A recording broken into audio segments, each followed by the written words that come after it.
বিজ্ঞান এগিয়েছে বহুদূর। প্রযুক্তির মাধ্যমে কিভাবে মানুষের অঙ্গ-প্রত্যঙ্গ সচল রাখা যায় এ নিয়ে এসেছে যুগান্তকারী সাফল্য। বিশ্বকে তাক লাগিয়ে দিয়েছে অক্সফোর্ড বিশ্ববিদ্যালয়ের বায়োমেডিক্যাল ইঞ্জিনিয়ারিং বিভাগের একটি দল। স্পিন অফ অর্গানক্স তৈরি করেছে মেট্রা নামক এক যন্ত্র। সনাতন পদ্ধতিতে বরফে রাখার তুলনায় এ যন্ত্রের মাধ্যমে দ্বিগুণ সময় প্রাণ ধরে রাখা সম্ভব। মানুষের শরীরে লিভার যেমন সচল থাকে, এই যন্ত্রে তেমনই থাকবে বলছেন এ বিশেষজ্ঞ।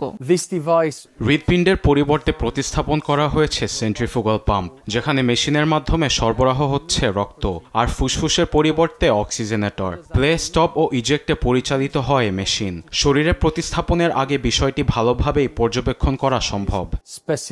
7টি অ্যালগোরিদম ব্যবহার করে 24 ঘন্টা পর্যন্ত সচল থাকবে। প্রতিষ্ঠানটির দাবি, মানুষ বা প্রাণীর অতিরিক্ত লিভার শরীরের বাইরে সংযোজন করতে পারে যন্ত্রটি। এ সুযোগে শরীরে থাকা রোগাক্রান্ত লিভার নিয়ে সঠিকভাবে পর্যবেক্ষণ ও চিকিৎসা করতে পারবেন বিশেষজ্ঞরা। এখানেই থেমে নেই স্পিন অফ অর্গানক্সের দল। শরীরের ভেতরে অন্যান্য অংশ নিয়ে গবেষণা চালাচ্ছে প্রতিষ্ঠানটি।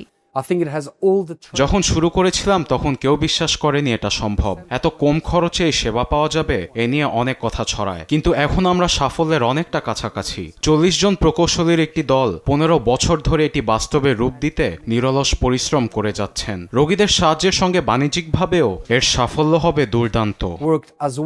অসাধারণ এই উদ্ভাবনের জন্য স্পিন অফ অর্গানক্স পেয়েছে ইঞ্জিনিয়ারিং অস্কার ম্যাক্রোবার্ট পুরস্কার।